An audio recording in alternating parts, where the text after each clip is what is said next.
to be welcoming Martin Gienke to Glasgow Unitarian Church is a great honor. But it's not my honor to be dealing with the introductions. My honor is to call you all to attention and to say that Leanne Mitchell will now deal with the introductions. Good evening, everyone. Lovely to see you. I was delighted when Martin accepted our invitation to lead this Zoom service. He is an old friend of GUC, but I'm especially delighted because he and Jill are just recovering from a bout of COVID. In fact, I think Jill is still a bit coughy. I think she's still coughing a bit. Yeah. Martin seems to be over the worst of it. As long as he's got water, he says, he'll be okay. So it's great to see you, Martin. I got to know him back in 2003 when he invited me to take part in a Unitarian video that he was making for the movement. It featured 4 Unitarians from different parts of the UK with different perspectives on Unitarian beliefs. And I was honored to be one of the 4. Nowadays, Martin is associated with the Bury St. Edward's Unitarian Meeting House. He tells me that he is their honorary president. And he jokes that he thinks that's because he provides the sherry at the Christmas service. He enjoys writing, and recently he's written about the prodigal son for the Inquirer, suggesting a different end to the parable. He suggests that's another service. So we look forward to that. But now it gives me great pleasure to say, over to you, Martin. Thank you, Leanne, for that. And I think we'll go directly into our opening music, which is 7 Days Walking. This particular composer walked in the mountains and the hills for 7 days, came back each day and wrote a number of pieces. So this is day 5, and it's called Golden Butterflies. As in the ancient torch race, we press forward, torch in hand, along the course. All our skills lie in giving it into the next hand, the living torch, bright and unflickering. We celebrate this light in amazement, determination, and praise. We come together in this service from many directions, following a myriad of routes and roads of life to get to this point. From here, we will go our different ways in different directions. May our time together for this hour strengthen us and our resolve to travel the right road on the trail of truth. As we speed, let us not forget our fellow travelers, to stop and help if they've fallen, to guide them wisely if they're lost, to encourage them in their own journey. May our onward journey be as challenging and exciting as that so far. I have a children's story for you. And I always like to have a children's story in my service, and a lot of the adults enjoy this more than the address. So the story this week is The Map and the Man. It was a particularly rainy Saturday afternoon. 2 children, John and Rebecca, were becoming increasingly bored, and their father, who was under strict orders to keep them entertained while their mother went shopping, was running out of ideas. He wanted to watch the sport on television and read his newspaper, but the children demanded his attention. He plied them with paper and colored pencils, but this barely entertained them for 5 minutes. He tried the television, but they've seen all the cartoons a dozen times. For some reason, they didn't even want to play on the computer. And there were still a couple of hours before their mother returned. Suddenly, he had an idea. Picking up a magazine from the table, he quickly flicked through the pages until he came to a map of the world. "Look at this, kids," he said. "I'm going to cut this map into pieces, a bit like a jigsaw puzzle. And if you can put it together again, I'll take you both to McDonald's for tea. Is it a deal?" Of course it was a deal. The children agreed to give it a try. Their father cut up the map, gave them a pot of glue and a board to put it on, and set them to work on the kitchen table. He meanwhile put on the kettle, made himself a cup of coffee, and sat down with his newspaper in the living room. He was feeling very pleased with himself. "Oh, it'll take them at least an hour," he thought with a smile. But barely 10 minutes later, he heard, "Finished, Dad." He couldn't believe it. He went through into the kitchen, and there, sure enough, sitting on the table was the completed map. "How on earth did you finish it so quickly?" he asked. "Oh, it was easy," said John. The map of the world was very complicated, but on the other side was a picture of a man, so we just put the man together. "Yes," said Rebecca, "if you get the man right, the world takes care of it." Our first reading is a poem, "Getting Lost, Mr. Willow," which I wrote. We had a series of golden retrievers, and one particular one was called Crumble, and she was a lovely dog. And I would take her out for a walk along a footpath along by our house and another footpath out to the fields. And very often our pussycat would come along as well behind. I would go along, and there was a ditch along the side, and then there was a willow tree that sort of hung over the ditch. And I used to go up to that branch and pat the tree and say, "Good morning, Mr. Willow," or "Good afternoon, Mr. Willow," or whatever.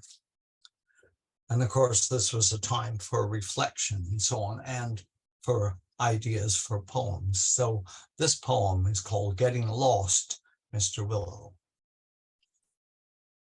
I was walking to you this morning when my canine chum crossed the ditch and headed for an alluring scent in the other woods. I said hello to you and turned back, thinking she'd appear and follow. Alas, no eyes looked my way. A feline friend appeared to meow his consolation and rubbed his sympathy and concern.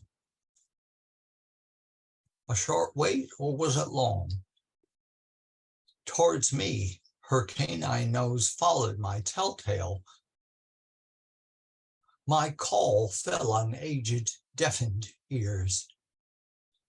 Distressed, she looked away past me for some familiar figure, then turned my way and gazed, but wasn't sure, so far away. She hobbled and with haltering steps, then stopped, not sure of friend or foe. Gazed again and strained her focus to see home, secure, sanctuary, harbor, haven. Confused, she lingered, then ventured forth again with tentative, tired pause. Within focus her scent, she found me in her sights. Her fears were spent.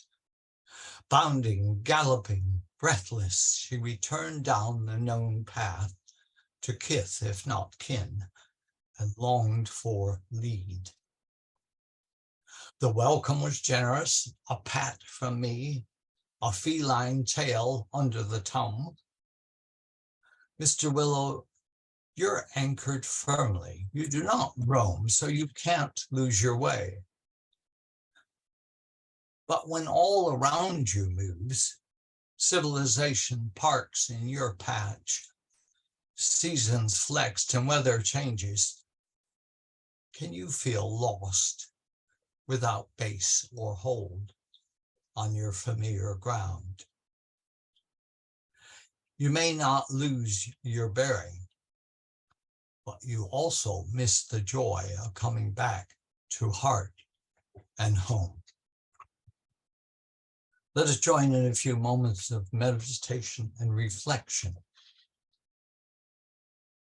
Think of a time when you were lost, a time as a child when you wandered away from your parents, when you took the wrong turn and your surroundings were no longer familiar, or when you were in a wilderness without a well-worn path, or in a deep, dense fog without a horizon or landmark. Sometimes we feel lost, without direction, without purpose. We wander around looking for a way out, a way forward. We analyze how we arrived there, lost, and seek causes and reasons. But alas, these are of minimal consequence, as we can do little to change what has happened. We will return to these causes and reasons later when we have found a way out and seek to learn by our previous experience. For now, we should feel no guilt or shame. Sometimes there is someone to turn to who can provide a perspective, show us where we are within a larger picture, give us a map of sorts.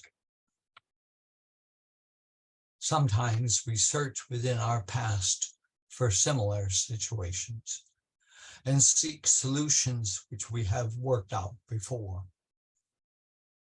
We sit within ourselves, waiting, listening, hoping.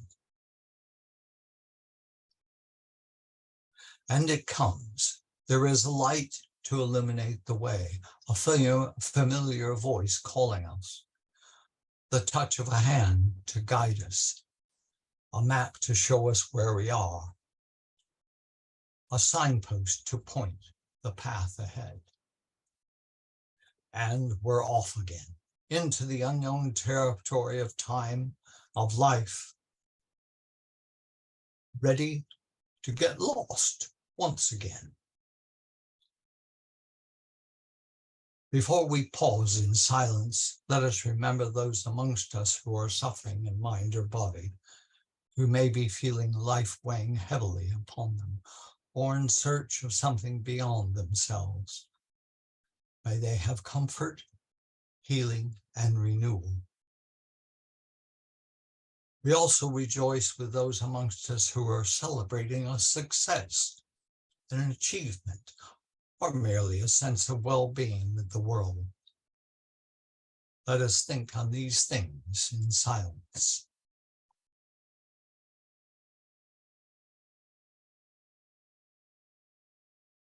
So be it.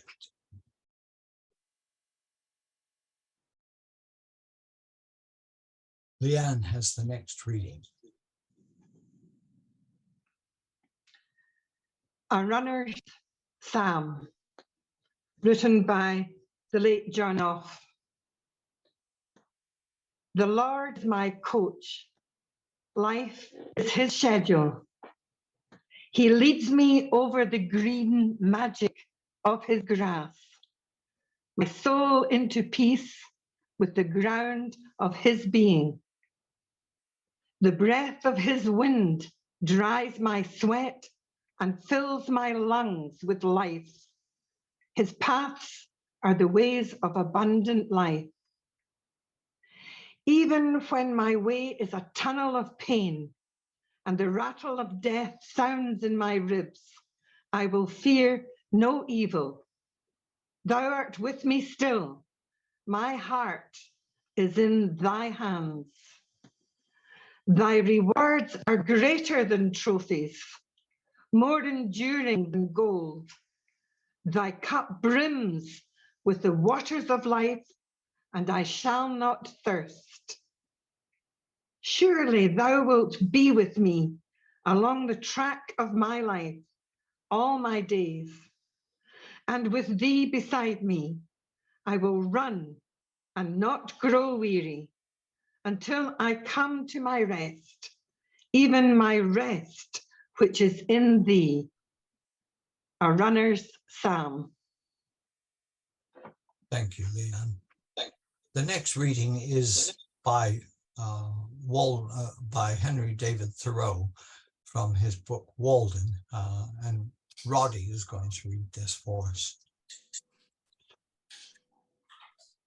Several times, when a visitor chanced to stay into evening and it proved a dark night, I was obliged to conduct him to the cart path in the rear of the house and then point out to him the direction he was to pursue, and in keeping which he was to be guided rather by his feet than his eyes. One very dark night, I directed thus on their way 2 young men who had been fishing in the pond. They lived about a mile off through the woods and were quite used to the route. A day or 2 after, one of them told me that they wandered about the greater part of the night, close by their own premises, and did not get home till toward morning, by which time, as there had been several heavy showers in the meanwhile, and the leaves were very wet, they were drenched to their skins. I have heard of many going astray, even in the village streets, when the darkness was so thick that you could cut it with a knife, as the saying is. Some who live in the outskirts, having come to town or shopping in their wagons, have been obliged to put up for the night, and gentlemen and ladies making a call have gone half a mile out of their way, feeling the sidewalk only with their feet and not knowing when they turned. It is a surprising and memorable, as well as valuable experience to be lost in the woods anytime. Often in a snowstorm, even by day, one will come out upon a well-known road and yet find it impossible to tell which way leads to the village. Though he knows that he has traveled it 1,000 times, he cannot recognize a feature in it, but it is as strange to him as if it were a road in Siberia. By night, of course, the perplexity is infinitely greater. In our most trivial walks, we are constantly, though unconsciously, steering like pilots by certain well-known beacons and headlands. And if we go beyond our usual course, we still carry in our minds the bearing of some neighboring cape. And not till we are completely lost or turned round, for a man needs only to be turned round once with his eyes shut in this world to be lost, do we appreciate the vastness and strangeness of nature. Every man has to learn the points of compass again as often as he awakes, whether from sleep or any abstraction. Not till we are lost, in other words, not till we have lost the world, do we begin to find ourselves and realize where we are and the infinite extent of our relations. Thank you very much, Roddy. The next reading is by Robert Frost, The Road Not Taken. This is read by Alison.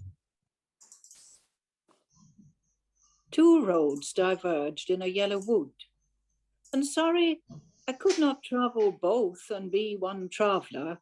Long I stood and looked down one as far as I could to where it bent in the undergrowth, then took the other, as just as fair, and having perhaps the better claim because it was grassy and wanted wear. though as for that, the passing there had worn them really about the same, and both that morning equally lay in leaves no step had trodden black. Oh, I kept the first for another day, yet knowing how way leads on to way, I doubted if I should ever come back. I shall be telling this with a sigh somewhere, ages and ages hence. Two roads diverged in a wood, and I took the one less travelled by, and that has made all the difference. My brother Mac and his wife Martha visited the USA a few summers ago. They're not seasoned overseas travelers. They've done many trips in the US, some quite lengthy. He had been investigating our genealogy on the Gienke side and found Helmut in Stuttgart, who had most of the information going back 18 generations. Helmut had got them from his uncle. His uncle had to do it in the 1930s to prove there were no Jews in the family. He found some Genkes near Wismar by the Baltic who were directly related to us via a great-grandfather. So the focus of the trip was to meet the Genkes in Germany. This involved a trip through the Eurotunnel and 2,000 miles across Europe. Now, my brother and I were very close. The families got on very well. However, the prospect of traveling at close quarters for almost a fortnight had its potential pitfalls. Finding our way around Europe was going to be a challenge. It was, of course, unknown territory. There were various languages we had to cope with, which we didn't speak, except Jill had her French. There were unfamiliar place names. We had to ask directions. We knew Recht and links, so that helped us. Jill and I purchased a satellite navigation device with European maps on it, a Satnav. This is a little box which is portable or sits on a holder on the dashboard. We receive signals from satellites which are stationary and located strategically around the Earth. From 3 or 4 satellites, it can calculate your exact position on this Earth, even the altitude, and this to an accuracy of a few feet. In the box was a huge memory with all these maps and lots of other information. And there's a display screen, mainly consisting useful as a series of maps. You can see exactly where you are, all the streets, and some of the geographical landmarks like rivers. And as you move, it shows your location via the symbol of a little car moving along the maps. You can enter a location as a destination. It then calculates your route to that destination. And as you travel, it gives you directions, shows them on the map, and also talks to you. In 0.8 of a mile, enter a roundabout. Enter roundabout and take the 3rd exit. Approaching destination on your left. Of course, there's other information. The speed, your direction, average speed for the trip, total miles, and estimated arrival time. So under the circumstances, this was a very good purchase. It not only gave us directions, but it occupied the attention of the person in the front passenger seat. We set off on our journey. Each day entered our destination, Methodically and carefully, she led us to our destination. I said she because it was a female voice. You can have a male voice or other voices.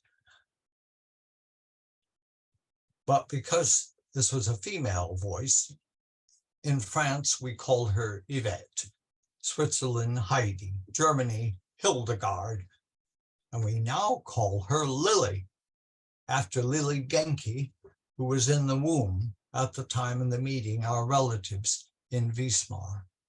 She's now a lovely young girl. Satnav Lily provided just the right amount of information and only when necessary, with pleasant reassurances that we were on the right track.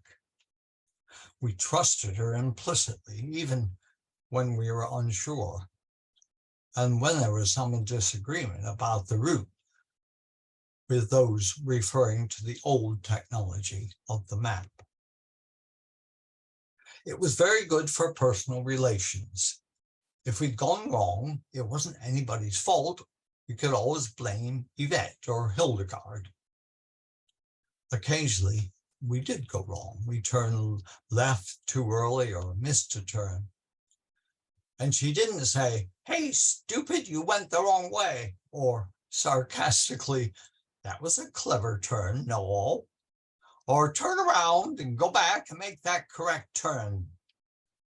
Calmly and with authority, she said, "Recalculating," paused for a moment, gave us new directions, and eventually got us to our destination. Sometimes via unexpected country lanes or scenery we would have missed, which was always an adventure. There is some advantage to going wrong. She was the ultimate in tolerance, the paragon of calm diplomacy. When we were humming along the autobahns and felt in need of nourishment, we asked Lily for food, and she asked, "What kind of food? British, American, German, Greek?" Then she took us off the Autobahn to the nearest eating place. And we found this way a wonderful Greek restaurant in the middle of the German countryside.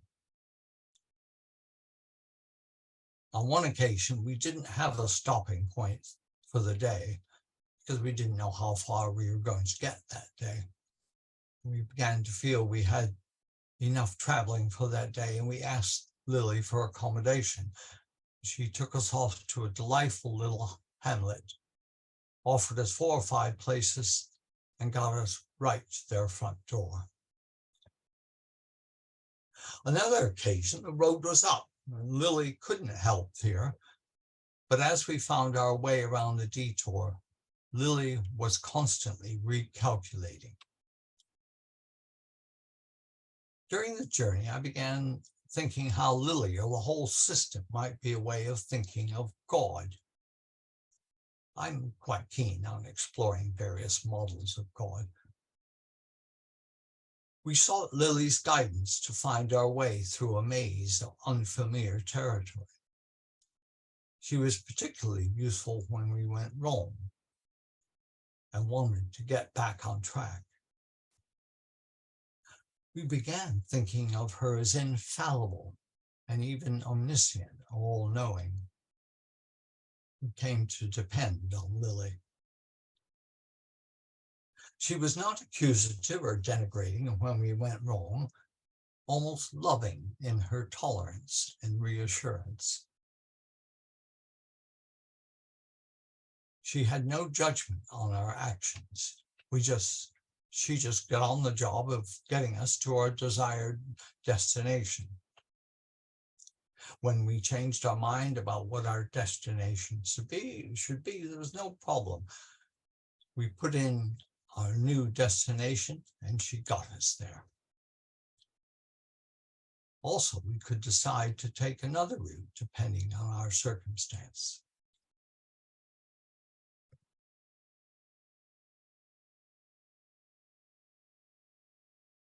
What a nice view of God. Where is God in this model? Is God the Satnav? Probably not, as it can show you going across blank fields if its maps are not up to date to cope with new bypass. In Cambridge, the Satnav led a driver onto the guided bus route when it was under construction.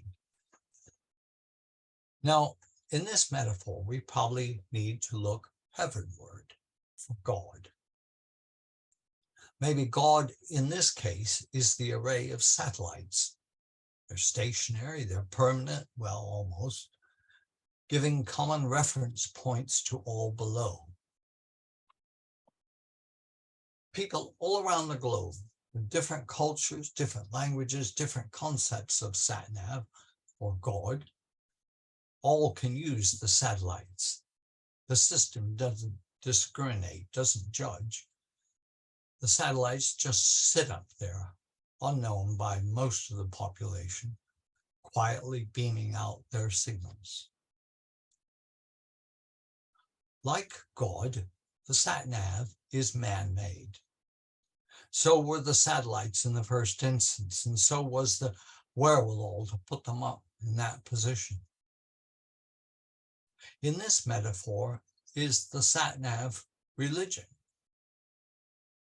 Different sorts of Satnav, like different sorts of religion, work in different parts of the world. Some are better than others. Now there's a dangerous one. Certainly some cost more than others. Some are more easily available.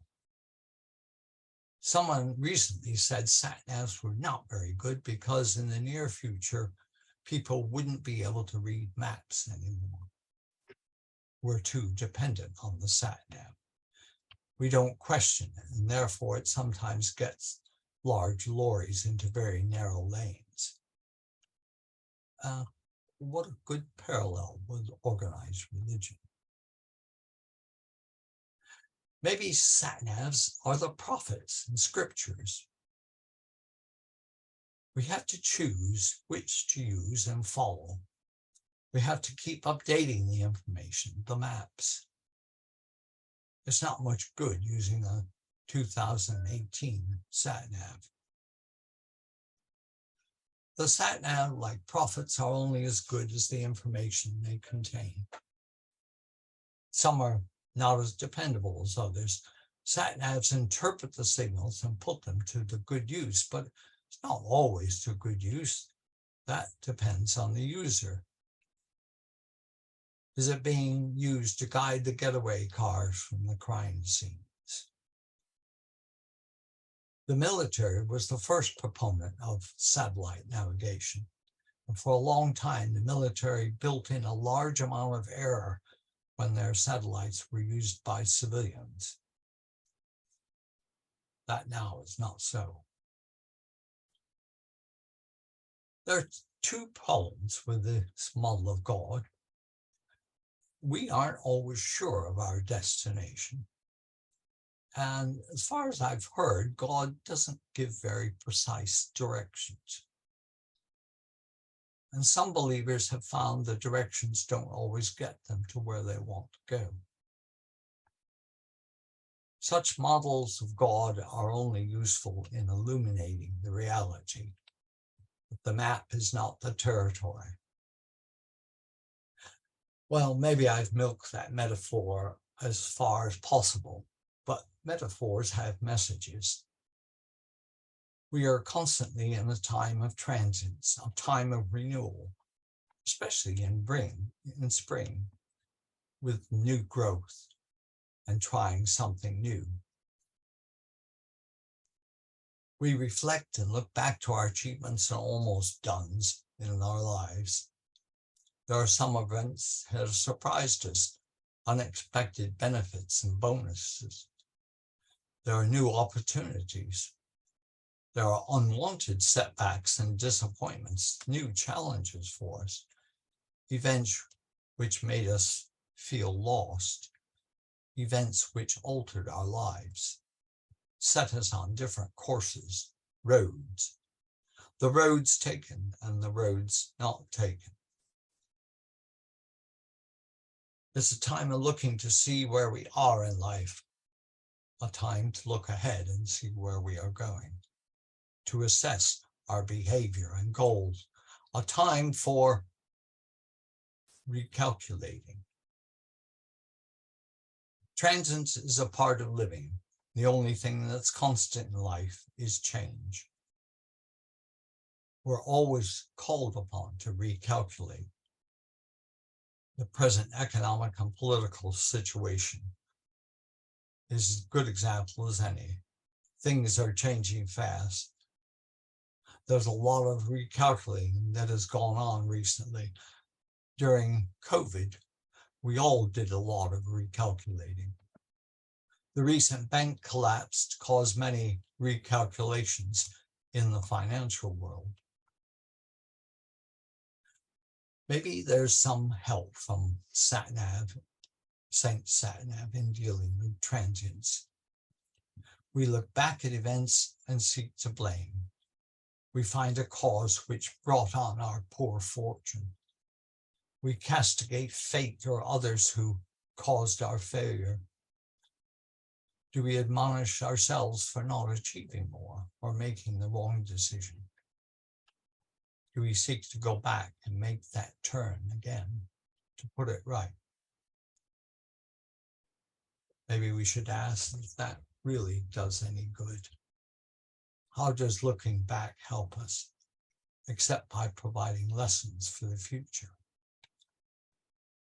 Saint Satnav doesn't blame or admonish or seek to find fault or blame something else or someone else or even herself. She reassesses her current position, knows where we want to be in our destination, then recalculates. So is there a lesson here? So what to this address? Perhaps we should participate less in the blame culture, spend less time, energy on rehearsing events to see how others or we could have done things better, entering into guilt trips. The next time you've made a mistake, taken the wrong turn, done something you wish you hadn't, pause, assess where you are, and merely recalculate and carry on to your destination. The next time someone upsets you and does something you don't approve of, doesn't come up to the mark, pause, assess where you are, and recalculate. If you need to rethink your destination, then recalculate calmly with good reason and judgment. So, I think I'm running over time. I've gone on long enough. It's time to recalculate. The closing music is The Short Ride in a Fast Machine by John Adams.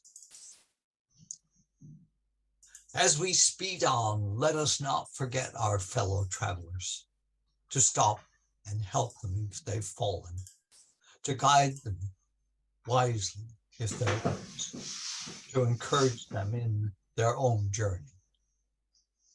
May our onward journey be as challenging and exciting as that so far.